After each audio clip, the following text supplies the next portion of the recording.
ಸಿದ್ದರಾಮಯ್ಯನವರ ನೇತೃತ್ವದ ಸರ್ಕಾರ ಜಾತಿ ಗಣತಿಯ ವಿಷಯವನ್ನ ಮೊನ್ನೆ ದಿನ ಸಚಿವ ಸಂಪುಟದಲ್ಲಿ ಮಂಡಿಸೋದರ ಮೂಲಕ ರಾಜ್ಯದ ಜನರಿಗೆ ಒಂದು ಮೋಸ ಮಾಡುವಂತ ಪ್ರಯತ್ನವನ್ನು ಮಾಡ್ತಾ ಇದ್ದಾರೆ.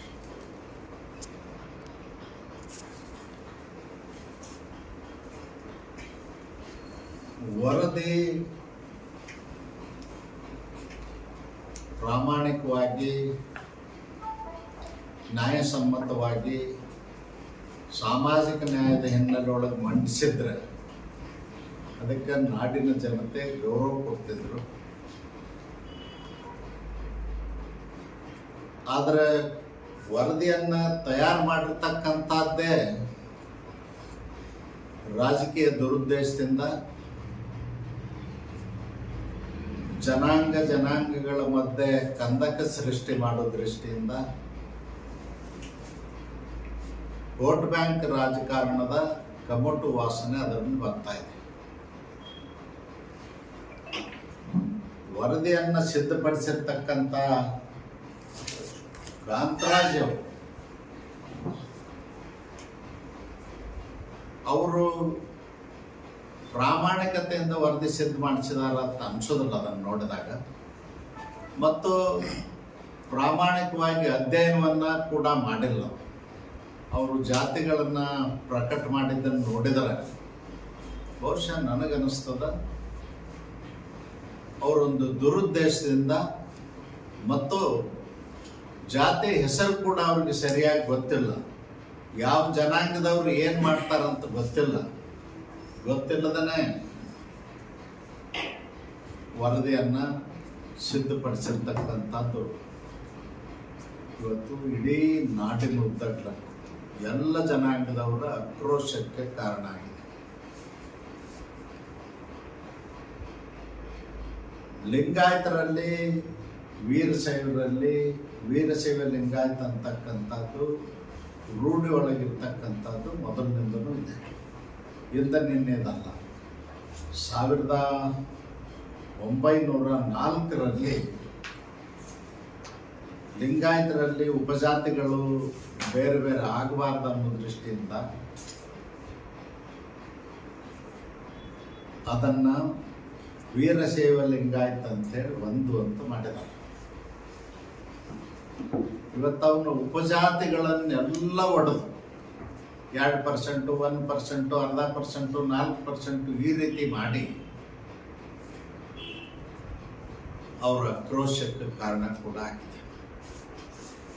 ನಾನು ಕಾಂತರಾಜ್ ಅವ್ರಿಗೆ ಕೇಳ್ತೇನೆ, ಜಯಪ್ರಕಾಶ್ ಹೆಗಡೆ ಅವ್ರಿಗೆ ಕೇಳ್ತೇನೆ, ವರದಿ ತಯಾರು ಮಾಡಿದ್ರಲ್ಲ, ಮುಸಲ್ಮಾನರಲ್ಲಿಯೂ ಉಪಜಾತಿಗಳಿದ್ದಾವೆ. ಎಂಥ ಉಪಜಾತಿಗಳಿದ್ದಾರೆ ಅಂದ್ರೆ ಅಲ್ಲಿ ದಲಿತ ಮುಸ್ಲಿಮ್ಸ್ ಇದ್ದಾರೆ. ಅವ್ರಿಗೆ ಈ ದೇಶದ ಪ್ರಧಾನಮಂತ್ರಿ ನರೇಂದ್ರ ಮೋದಿಜಿ ಅವರು ಗುರುತಿಸಿ ಪಸ್ಮಂದಾ ಮುಸ್ಲಿಮ್ಸ್ ಅಂತ ಹೇಳಿದ್ದಾರೆ. ಯಾರವರು? ಜಾತ್ಕಾರತ್ತಿದ್ದಾರೆ. ಅವರು ಎಮ್ಮೆ ಬೋಳಿಸ್ತಾರೆ. ಮನುಷ್ಯರ ಕಟಿಂಗ್ ಯಾವ ರೀತಿ ಮಾಡ್ತಾರ ಆ ರೀತಿ ಎಮ್ಮೆ ಬೋಳಿಸ್ತಕ್ಕಂಥ ಕೆಲಸ ಮಾಡಿ ಹೊಟ್ಟಿ ತುಂಬ. ಇನ್ನು ಮುಸಲ್ಮಾನರಲ್ಲಿ ಮೋಚಿ ಮತ್ತು ಚಮಾರತ್ತಿದ್ದಾರೆ. ಅವ್ರು ಚಪ್ಪಲಿ ಹೊಲಿಯುವಂಥ ಕೆಲಸ ಮಾಡ್ತಾರೆ. ದಲಿತರು ಏನು ಕೆಲಸ ಮಾಡ್ತಾರೆ ಅದನ್ನು ಅವ್ರು ಮಾಡ್ತಾರೆ. ಇನ್ನೊಂದು ಮೆಹತ್ರಾ ಅಂತ ಹೇಳಿ ಒಂದು ಕಮ್ಯುನಿಟಿ ಇದೆ. ಅವ್ರಿಗೆ ಉತ್ತರ ಕರ್ನಾಟಕದಲ್ಲಿ ಬಿಜಾಪುರ, ಬಾಗಲಕೋಟೆ, ಬೆಳಗಾವಿಯಲ್ಲಿ ಬಂಗಿ ಅಂತ ಕರಿತಿದ್ರು. ಮಲಮೂತ್ರಗಳನ್ನು ಕೈಯಿಂದ ಸ್ವಚ್ಛ ಮಾಡಿ ಡಬ್ಬಿಯೊಳಗೆ ತುಂಬಿಕೊಂಡು ತಲೆ ಮೇಲೆ ಹೊತ್ಕೊಂಡು ಹೋಗಿ ಸಾಕಿಸಿ ಕೆಲಸ ಮಾಡಿ ಹೊಟ್ಟೆ ತುಂಬಿಕೊಳ್ಳೋರು ಅವ್ರಿಗೆ ಬಂಗಿ ಅಂತ ಕರೀತಾರೆ. ಅವರು ಮುಸಲ್ಮಾನರು ಉಪಜಾತಿ. ಅವರು ಅತ್ಯಂತ ಹಿಂದುಳಿದಂಥವ್ರು. ಮತ್ತು ಅಲ್ಲಿ ಖಲೀಫಾ ಅಂತದ, ನಾಯಿ ಅಂತದ. ಖಲೀಫಾ ನಾಯಿ ಅಂದ್ರೆ ಅವರು ಚೌರಿಕ್ ಬಾರ್ಬರ್ಸ್. ಅವ್ರನ್ನೆಲ್ಲ ಪ್ರತ್ಯೇಕ ಮಾಡ್ಬೇಕಾಗಿತ್ತಲ್ಲ. ಮುಸಲ್ಮಾನರಲ್ಲಿ ಶ್ರೀಮಂತ ವರ್ಗ ಏನದ ಕಂದಾನಿ ಮುಸ್ಲಿಮ್ಸ್, ಜಮೀನ್ದಾರ್ ಇದ್ದಾರೆ, ವತನ್ದಾರ್ ಇದ್ದಾರೆ, ಅವ್ರ ಜೋಡಿ ಇವರು ಕಂಪೀಟ್ ಮಾಡ್ಲಿಕ್ಕೆ ಆಗೋದಿಲ್ಲ. ಅವ್ರದ್ದು ಪ್ರತ್ಯೇಕ ಮಾಡ್ಬೋದಾಗಿತ್ತಲ್ಲ. ಈಗ ಹೆಂಗೆ ದಲಿತರೊಳಗೆ ಲೆಫ್ಟ್ ಟು ರೈಟ್ ಅಂತ ಮಾಡಿದ್ದಾರೆ. ಲೆಫ್ಟ್ ಟು ರೈಟ್ ಅನ್ನೋದು ಸಂವಿಧಾನಾತ್ಮಕವಾದಂಥ ಜಾತಿ ಹೆಸರೇ ಅಲ್ಲ. ಅದರ ಆ ವರದಿ ಒಳಗೆ, ಕಾಂತರಾಜ್ ಅವ್ರ ವರದಿ ಒಳಗೆ ಲೆಫ್ಟ್ ಟು ರೈಟ್ ಅಂತ ಬಂದಿದೆ. ಅಸ್ಪೃಶ್ಯರು ಒಂದು ಗ್ರೂಪ್ ಅಂತ ಮಾಡಬೇಕಾಗಿತ್ತು. ಅದರ ಅವ್ರನ್ನೂ ಕೂಡ ವಿಂಗಡಣೆ ಮಾಡಿ ಕಡಿಮೆ ಸಂಖ್ಯೆ ತೋರಿಸ್ತಕ್ಕಂಥ ಪ್ರಯತ್ನವನ್ನು ಮಾಡಿದರು. ಒಟ್ಟಾರೆ ಕಾಂತರಾಜ್ ವರದಿ ಸರಿ ಇಲ್ಲದಕ್ಕಾಗಿ ಸಿದ್ದರಾಮಯ್ಯನವ್ರ ಸರ್ಕಾರ ಹೇಳಲಿಕ್ಕೆ ಬಯಸ್ತೇನೆ, ಇಂಥ ಅವೈಜ್ಞಾನಿಕವಾದಂಥ ವರದಿ ಪ್ರಕಟ ಮಾಡಿ ಜಾತಿಗಳ ಮಧ್ಯೆ, ಧರ್ಮಗಳ ಮಧ್ಯೆ ಕಂದಕ ಸೃಷ್ಟಿ ಮಾಡಿ ರಾಜಕಾರಣ ಮಾಡುವ ಪ್ರಯತ್ನವನ್ನು ಮಾಡಿದ್ರನ್ನ ಇದನ್ನು ನಾವು ಖಂಡಿಸ್ತೀವಿ. ನಿಮಗೆ ಪ್ರಾಮಾಣಿಕತೆ ಇದ್ದರೆ ಒಳ ಮೀಸಲಾತಿ ಜಾರಿ ಮಾಡಿ. ಸುಪ್ರೀಂ ಕೋರ್ಟ್ ಆದೇಶ ಆಗಿದೆ. ಉದ್ದೇಶ ಏನಂದ್ರೆ ಒಳ ಮೀಸಲಾತಿ ಜಾರಿ ಮಾಡಲಿಕ್ಕೂ ಇದೊಂದು ಅಡ್ಡಿ ಮಾಡ್ತಕ್ಕಂಥ ಪ್ರಯತ್ನವನ್ನು ಮಾಡಿದರು. ಆಗಸ್ಟ್ 1, 2024 ಸುಪ್ರೀಂ ಕೋರ್ಟ್ನಲ್ಲಿ ಆದೇಶ ಆಗಿದೆ. ಮತ್ತು ಅವ್ರದೇ ಪ್ರಣಾಳಿಕೆ ವಿಧಾನಸಭೆ ಚುನಾವಣೆ ಸಂದರ್ಭದಲ್ಲಿ ಸಿದ್ದರಾಮಯ್ಯನವರು, ಡಿ.ಕೆ. ಶಿವಕುಮಾರ್ ಅವರು, ಮಲ್ಲಿಕಾರ್ಜುನ್ ಖರ್ಗೆ ಅವರು, ರಾಹುಲ್ ಗಾಂಧಿ ಅವರು ಬಿಡುಗಡೆ ಮಾಡಿದಂಥ ಪ್ರಣಾಳಿಕೆ ಒಳಗೆ ಹೇಳಿದ್ರೆ ನಮಗೆ ಅಧಿಕಾರ ಕೊಡಿ, ನಮಗೆ ವೋಟ್ ಹಾಕಿ ನಾವು ಅಧಿಕಾರಕ್ಕೆ ಬಂದ ಮೊದಲನೇ ಕ್ಯಾಬಿನೆಟ್ನಲ್ಲೇ ಒಳ ಮೀಸಲಾತಿ ಜಾರಿ ಮಾಡ್ತೀವಿ ಅಂತಿದ್ರಿ. ಮಾಡಲಿಲ್ಲ. ನರೇಂದ್ರ ಮೋದಿಜಿಯವರು ಸಾಮಾಜಿಕ ಕಳಕಳಿ ಕಾಳಜಿಯಿಂದ ಸುಪ್ರೀಂ ಕೋರ್ಟಿಗೆ ಒಪ್ಪಿಗೆ ಕೊಟ್ಟು ಆದೇಶ ಮಾಡಿಸಿಕೊಟ್ಟಿದ್ದಾರೆ. ಅದನ್ನು ಮಾಡಿ ಪ್ರಾಮಾಣಿಕತೆಯಿಂದ ಅದನ್ನು ಮಾಡೋದು ಬಿಟ್ಟು ಮೋಸದಾಟ ಯಾವ ಹಿಂದುಳಿದವ್ರಿಗೂ ಸಿದ್ದರಾಮಯ್ಯನವರಿಂದ ಒಳ್ಳೆಯದಾಗಿಲ್ಲ. ಸುಮ್ಮನೆ ಬಂಡತನದಿಂದ ನಾನು ಅದನ್ನು ಮಾಡಿದೆ ಇದನ್ನು ಮಾಡಿದೆ ಅಂತ ಹೇಳ್ಕೊಡ್ತಾರೆ ಹೊರತು ಅವರಿಂದ ಯಾವುದು ದಲಿತರಿಗೂ ಕಲ್ಯಾಣ ಆಗಿಲ್ಲ, ಹಿಂದುಳಿದವ್ರಿಗೂ ಕಲ್ಯಾಣ ಆಗಿಲ್ಲ. ಅವರೊಬ್ಬರು ತಾವೇ ಹೇಳ್ಕೊಂಡಂತೆ ಅಹಿಂದ ನಾಯಕರಂತೆ ಅಂತ ಹೇಳ್ಕೊಳ್ತಾರೆ. ಅದಕ್ಕೆ ಗೌರವ ಬರಬೇಕಾಗಿದ್ದರೆ ಮೊಟ್ಟ ಮೊದಲು ಸುಪ್ರೀಂ ಕೋರ್ಟ್ ಆದೇಶ ಜಾರಿ ಮಾಡಿ. ಈಗಾಗಲೇ ನೆರೆ ರಾಜ್ಯ ತೆಲಂಗಾಣದವ್ರು ಮಾಡಿದರು, ಹರಿಯಾಣದವ್ರು ಮಾಡಿದರು, ಪಂಜಾಬ್ದವ್ರು ಮಾಡಿದರು. ಎಲ್ಲೆಲ್ಲಿ ಬೇಡಿಕೆ ಇತ್ತು ಅವರೆಲ್ಲ ಮಾಡುವಂಥ ಪ್ರಯತ್ನವನ್ನು ಮಾಡಿ ಸರ್ಕಾರಿ ಆದೇಶಗಳನ್ನು ಮಾಡಿದರು. ನೀವು ಯಾಕೆ ಮಾಡೋದಿಲ್ಲ? ಇದು ಸಿದ್ದರಾಮಯ್ಯನವ್ರ ದುರುದ್ದೇಶ. ಒಳ ಮೀಸಲಾತಿ ಜಾರಿ ಮಾಡಲಿಕ್ಕೆ ಇದೊಂದು ಅಡ್ಡಿ ಮಾಡುವಂಥ ಪ್ರಯತ್ನವನ್ನು ಮಾಡಿದರು. ಆಡಳಿತದ ಬಗ್ಗೆ ಹೇಳೋದಾದ್ರೆ ಕಳೆದ 2 ವರ್ಷದಲ್ಲಿ ಸಿದ್ದರಾಮಯ್ಯನವ್ರ ಸರ್ಕಾರ ಅಧಿಕಾರಕ್ಕೆ ಬಂದ ಮೇಲೆ ಯಾವುದೇ ₹1 ಅಭಿವೃದ್ಧಿ ಕೆಲಸ ಕಾರ್ಯಗಳಾಗಿಲ್ಲ.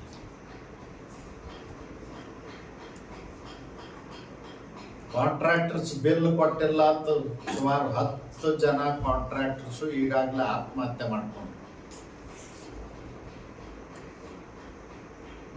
ಇವರು ಲಂಚದ ಕಾಟ ತಾಳಲಾರ್ದಕ್ಕಾಗಿ 12 ಜನ ಅಧಿಕಾರಿಗಳು, ನೌಕರರು ಆತ್ಮಹತ್ಯೆ ಮಾಡ್ಕೊಂಡು ಇವರು ದುರಾಡಳಿತದಿಂದ ಸುಮಾರು 50 ಜನ ಹೆಣ್ಣು ಮಕ್ಕಳು, ನಿನ್ನೆ ಸಣ್ಣ ಮಗುವೊಂದು ಸೇರಿ 51 ಜನ ಹೆಣ್ಣು ಮಕ್ಕಳ ಮೇಲೆ ಅತ್ಯಾಚಾರ ಕೊಲೆ ಆಗಿದೆ. ಹುಬ್ಬಳ್ಳಿ ಸೇರಿದ್ರೆ 51 ಆಯ್ತು. 3400 ರೈತರು ಆತ್ಮಹತ್ಯೆಯನ್ನು ಮಾಡಿಕೊಂಡಿದ್ದಾರೆ.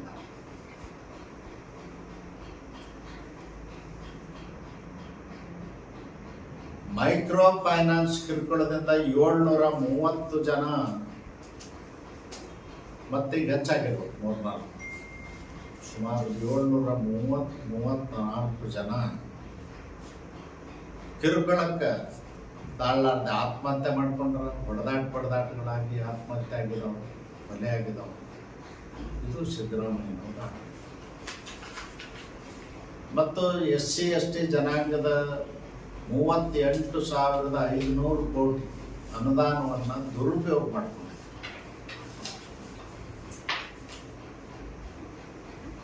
SC/ST ಜನರ ಕಲ್ಯಾಣಕ್ಕೆ, ಅವ್ರ ಶಿಕ್ಷಣಕ್ಕೆ, ಉದ್ಯೋಗಕ್ಕೆ, ಭೂ ಒಡೆತನಕ್ಕೆ, ನೀರಾವರಿಗೆ ಕೊಡಬೇಕಾದಂಥ ಹಣ ದುರುಪಯೋಗ ಮಾಡಿಕೊಂಡು ವೋಟ್ ಬ್ಯಾಂಕಿಗಾಗಿ ಉಪಯೋಗ ಮಾಡಿಕೊಂಡದ್ದನ್ನು ನಾವು ಖಂಡಿಸ್ತಿದ್ವಿ, ಅನೇಕ ಬಾರಿ ಖಂಡಿಸ್ತಾ ಇದ್ದೀವಿ, ಖಂಡಿಸಿದ್ವಿ. ಅದರ ಬಗ್ಗೆ ಸಿದ್ದರಾಮಯ್ಯನವ್ರಿಗೆ ಎಚ್ಚರ ಇಲ್ಲ. ಒಟ್ಟಾರೆ ಸಿದ್ದರಾಮಯ್ಯನವರು ಸ್ವತಃ ಹಗರಣಗಳಲ್ಲಿ ಸಿಗಾಕೊಂಡಿದ್ದಾನೆ. ಅವ್ರ ಪಕ್ಷದ ಶಾಸಕರು, ಮಂತ್ರಿಗಳೇ ಹೇಳ್ತಾ ಇದ್ದಾರೆ, ದೇಶದಲ್ಲಿ ಕರ್ನಾಟಕದ ಕಾಂಗ್ರೆಸ್ ಸರ್ಕಾರ ನಂಬರ್ 1 ಭ್ರಷ್ಟ ಸರ್ಕಾರ. ಇದಕ್ಕಿಂತ ಹೆಚ್ಚಿನ ಸರ್ಟಿಫಿಕೇಟ್ ಏನು ಬೇಡ. ನಾವು ಹೇಳಿದ್ರೆ ರಾಜಕೀಯ ಉದ್ದೇಶದಿಂದ, ದುರುದ್ದೇಶದಿಂದ ಹೇಳ್ತೀವಂತ. ಅವ್ರ ಪಕ್ಷದವ್ರು ಹೇಳಿ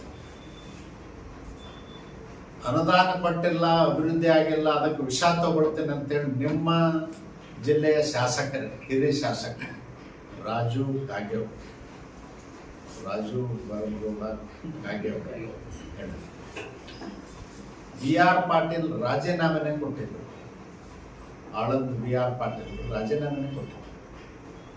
ಮತ್ತು 40ಕ್ಕಿಂತಲೂ ಹೆಚ್ಚು ಜನ ಶಾಸಕರು ಈ ಸರ್ಕಾರದಲ್ಲಿ ಪತ್ರವನ್ನು ಬರೆದು ನಮಗೆ ಶಾಸಕರಾಗಿ ಮುಂದುವರಿಲಿಕ್ಕೆ ಕಷ್ಟ ಆಗ್ಯದ, ಅಭಿವೃದ್ಧಿ ಕೆಲಸಗಳು ಆಗ್ತಾ ಇಲ್ಲ, ಜನರಿಗೆ ಮೂರ್ತಿ ತೋರಿಸ್ಲಿಕ್ಕೆ ಆಗ್ತಾ ಇಲ್ಲ, ಹಳ್ಳಿಗಳಿಗೆ ನಾವು ಹೋಗ್ಲಿಕ್ಕೆ ಆಗ್ತಾ ಇಲ್ಲ ಅಂಥೇಳಿ ಪತ್ರವನ್ನು ಬರೆದು ಸಿದ್ದರಾಮಯ್ಯನವರಿಗೆ ತಮ್ಮ ಆಕ್ರೋಶವನ್ನು ವ್ಯಕ್ತಪಡಿಸಿದ್ದಾರೆ.